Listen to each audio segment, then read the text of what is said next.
기원전 399년 아테네 감옥. 석양. 소크라테스가 독배를 받아듭니다. 제자들이 울기 시작합니다. 소크라테스가 꾸짖습니다. 이런, 내가 여자들을 내보낸 것이 바로 이런 일을 피하려 함이었는데. 조용히 하라. 용기를 가져라. 그는 독배를 마시고 발부터 차가워지기 시작하면서 마지막으로 말합니다. 크리톤, 아스클레피오스에게 닭 한 마리를 빚졌다. 잊지 말고 갚아주게. 병이 나았을 때 치유의 신에게 바치는 제물. 소크라테스에게 죽음은 병으로부터의 치유였습니다. 그는 평온하게 죽었습니다. 기원 후 약 30년 예루살렘 골고다. 정오인데 어둠이 덮입니다. 엘리 엘리 라마 사박다니 나의 하나님 어찌하여 나를 버리셨나이까. 예수는 울부짖으며 죽었습니다. 한 사람은 웃으며 죽었고 한 사람은 울며 죽었습니다. 이 차이가 죽음 이후에 대한 서양 문명의 두 답을 결정짓습니다. 플라톤의 파이돈, 소크라테스의 마지막 날. 파이돈은 플라톤의 대화편 중 하나입니다. 소크라테스가 사형 당일 제자들과 영혼의 불멸에 대해 나누는 마지막 대화를 기록합니다. 화자는 파이돈으로 그 자리에 있었던 제자입니다. 그는 훗날 에케크라테스에게 그날을 이야기합니다. 소크라테스가 핵심 주장을 펼칩니다. 첫째, 철학은 죽음의 연습, 멜레테 타나투이다. 진정한 철학자들은 사실상 죽음을 수련하는 사람들이다. 죽는 것이 다른 누구보다 그들에게 덜 두려운 것이 당연하다. 왜 그런가? 소크라테스에 따르면 철학은 영혼을 몸으로부터 분리하는 작업이기 때문입니다. 둘째, 영혼, 푸시케와 몸, 소마는 근본적으로 다른 종류의 것이다. 영혼은 보이지 않고 신적이고 불멸이며 지성적이고 단일하고 분해할 수 없는 것이다.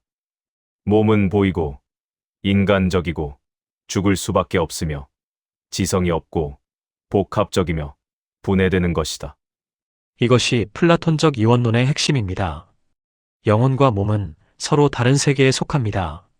셋째, 몸은 영혼의 감옥, 푸르라이다. 파이돈 62b에서 소크라테스는 오르페우스교적 전통을 인용하며 인간이 일종의 감옥, 푸르라 안에 있다고 말합니다. 몸이 영혼을 가두고 있다는 것입니다. 크라틸로스 400시에서는 더 직접적으로 소마, 몸과 세마, 무덤의 언어적 유사성을 사용합니다. 몸은 영혼의 무덤이다. 따라서 죽음은 감옥에서의 석방입니다. 영혼이 몸이라는 감옥을 벗어나 참된 세계, 이데아의 세계로 돌아가는 것입니다. 소크라테스가 평온하게 죽은 이유가 여기 있습니다. 죽음은 끝이 아니라 해방입니다. 영혼이 드디어 자유로워지는 순간입니다. 이 사상이 서양 문명에 미친 영향은 측량할 수 없습니다. 영혼불멸, 그 영향과 한계.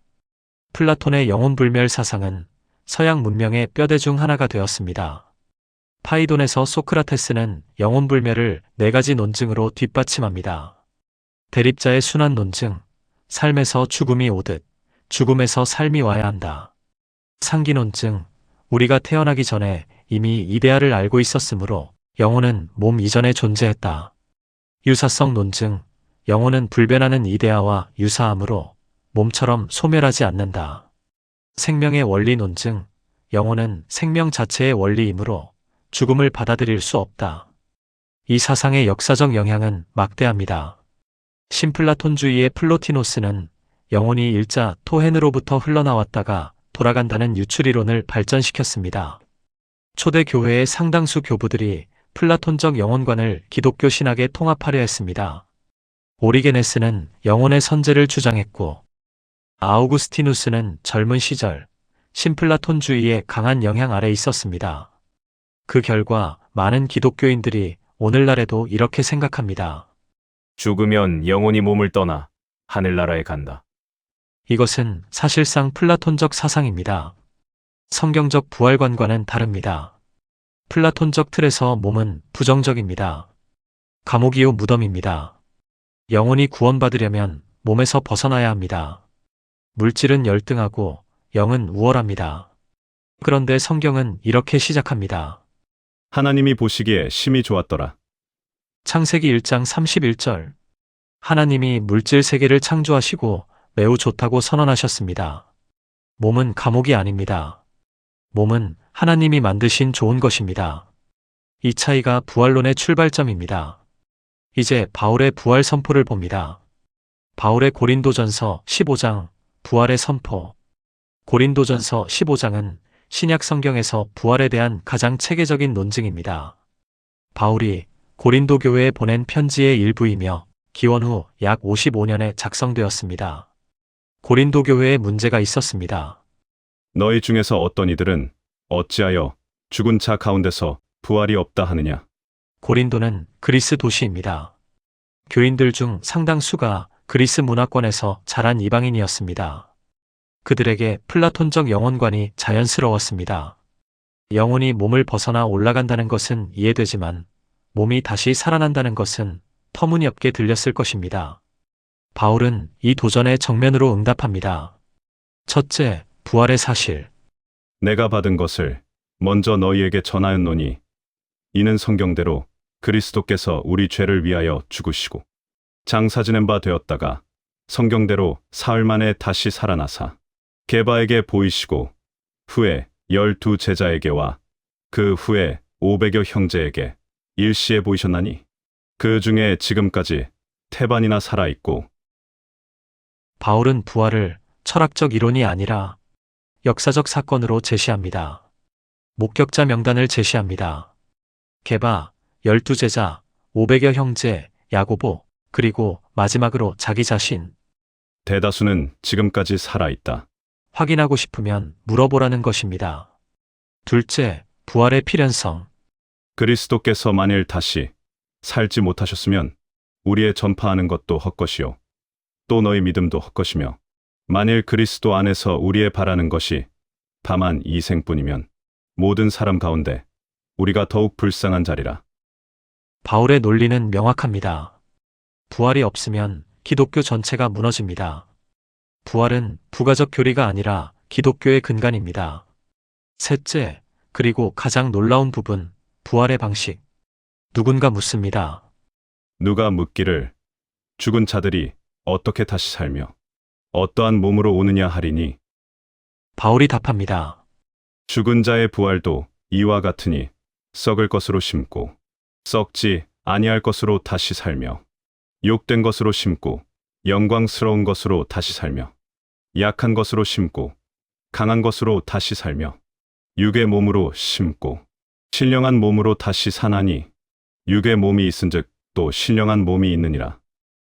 여기서 결정적 단어가 등장합니다. 소마프네우마티콘. 영적 몸, 소마프네우마티콘. 전혀 다른 희망. 소마프네우마티콘.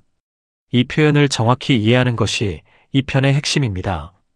플라톤에게의 구원은 영혼이 몸에서 탈출하는 것입니다. 바울에게 구원은 몸이 변형되는 것입니다. 바울은 영혼의 몸, 소마프시키콘을 심고 영적 몸, 소마프네우마티콘을 거둔다고 말합니다. 주목하십시오. 두 경우 모두 소마, 즉 몸입니다. 바울은 영혼만 남고 몸이 사라진다고 말하지 않습니다. 하나의 몸이 다른 종류의 몸으로 변환된다고 말합니다. 프네우마티콘은 영적인이라는 형용사입니다. 이것은 비물질적이라는 뜻이 아닙니다. 바울의 용법에서 영적이란 하나님의 영, 프네우마에 의해 지배되는 이라는 뜻입니다. 바울은 비유를 사용합니다. 한 알의 밀이 땅에 떨어져 죽지 아니하면 한 알 그대로 있고 죽으면 많은 열매를 맺느니라. 요한복음 12장 24절. 씨앗과 식물. 씨앗이 죽으면 식물이 됩니다. 식물은 씨앗과 전혀 다른 형태이지만 씨앗에서 왔습니다. 연속성과 불연속성이 동시에 있습니다. 부활의 몸도 마찬가지입니다. 현재의 몸과 연속되지만 완전히 새로운 차원의 몸입니다. 그리고 15장의 절정. 보라, 내가 너희에게 비밀을 말하노니 우리가 다 잠잘 것이 아니요 마지막 나팔의 순식간에 후련히 다 변화하리니 나팔 소리가 나매 죽은 자들이 썩지 아니할 것으로 다시 살고 우리도 변화하리라. 이 썩을 것이 불가불 썩지 아니할 것을 입겠고 이 죽을 것이 죽지 아니함을 입으리로다. 이 썩을 것이 썩지 아니함을 입고 이 죽을 것이 죽지 아니함을 입을 때에는 사망이 이김에 삼킨 바 되리라고 기록된 말씀이 응하리라. 플라톤에게 죽음은 문제가 아닙니다. 죽음은 해결입니다. 영혼이 드디어 자유로워지는 것입니다. 바울에게 죽음은 적 에크트로스입니다. 맨 나중에 멸망받을 원수는 사망이니라. 죽음은 벗어나야 할 조건이 아니라 패배시켜야 할 적입니다. 이 차이가 모든 것을 바꿉니다. 결론이 갈라지는 순간 탈출인가 변형인가? 이제 두 죽음 장면으로 돌아갑니다. 소크라테스가 웃으며 죽은 이유. 죽음은 영혼의 해방이므로, 몸이라는 감옥에서 풀려남으로, 영혼은 불멸이므로, 철학자에게 죽음은 축하할 일입니다. 예수가 울며 죽은 이유. 스위스의 신학자 오스카 쿨만은 1955년 논문 영혼불멸인가 죽은 자의 부활인가에서 이 차이를 정면으로 다루었습니다. 이 논문은 20세기 신학에서 가장 영향력 있는 비교 연구 중 하나가 되었습니다. 쿨만의 핵심 논점은 이것입니다. 소크라테스에게 죽음은 자연스러운 과정입니다. 영혼이 본래 있던 곳으로 돌아가는 것입니다. 예수에게 죽음은 자연스럽지 않습니다. 죽음은 하나님의 창조 질서를 거스르는 침입자입니다. 그래서 예수는 죽음 앞에서 울었습니다. 겟세마네에서 이 잔을 내게서 옮겨주옵소서라고 기도했습니다. 죽음은 좋은 것이 아닙니다. 이 차이에서 두 가지 완전히 다른 세계관이 나옵니다. 플라톤의 세계관, 물질은 열등하다. 영혼만이 참된 자하다. 죽음은 해방이다. 구원, 즉 탈출. 바울의 세계관, 물질은 하나님이 좋다고 하신 것이다. 전인이 참된 자하다. 죽음은 적이다. 구원, 즉 변형. 이 차이는 삶의 태도까지 바꿉니다. 플라톤적 관점에서 물질 세계는 참된 세계가 아닙니다. 영혼의 여정에서 잠시 거치는 곳입니다. 따라서 몸의 쾌락, 물질적 삶, 이 세상의 아름다움은 궁극적 가치가 없습니다. 바울적 관점에서 물질 세계는 하나님의 창조입니다. 타락했지만 버려질 것이 아니라 회복될 것입니다. 몸도 마찬가지입니다. 버려지는 것이 아니라 변형됩니다. 바울은 로마서 8장에서 이렇게 씁니다. 피조물이 고대하는 바는 하나님의 아들들이 나타나는 것이니 그 바라는 것은 피조물도 썩어짐의 종노릇한 데서 해방되어 하나님의 자녀들의 영광의 자유에 이르는 것이니라. 피조물, 크티시스, 물질 세계 자체도 해방됩니다. 폐기가 아니라 해방입니다. 이것이 플라톤과 바울의 결정적 차이입니다. 죽음을 어떻게 바라볼 것인가? 50대 이상의 우리에게 죽음은 더 이상 추상적 주제가 아닙니다.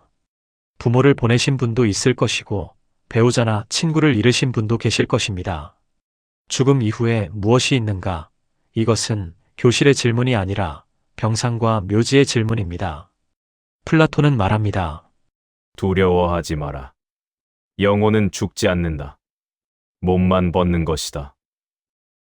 바울은 말합니다. 죽음은 적이다. 그러나 그 적이 패배한다. 몸 자체가 새로워진다. 플라톤의 위로는 이것입니다.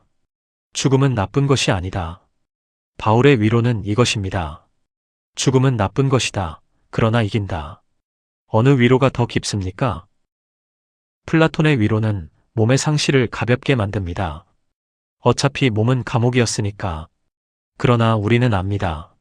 사랑하는 사람의 손을 잡던 기억, 그 사람의 목소리, 그 사람의 웃음, 이것은 영혼만의 기억이 아닙니다.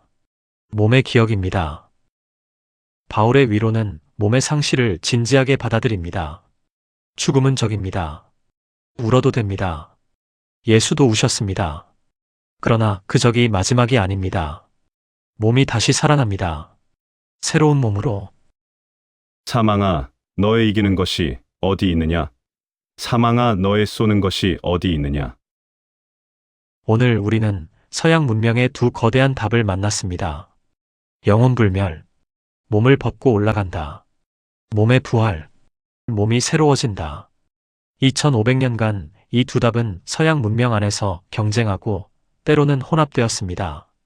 많은 기독교인들도 실제로는 플라톤적으로 생각합니다. 영혼이 하늘에 간다. 그러나 바울이 선포한 것은 더 급진적입니다. 몸이 살아난다. 이 시리즈는 계속됩니다. 성경과 철학이 만나는 자리에서 우리의 가장 깊은 질문들에 대해 함께 생각합니다. 구독과 알림 설정으로 시리즈를 이어가 주십시오. 시니어 지킴이의 성경 철학 다음 편에서 다시 뵙겠습니다.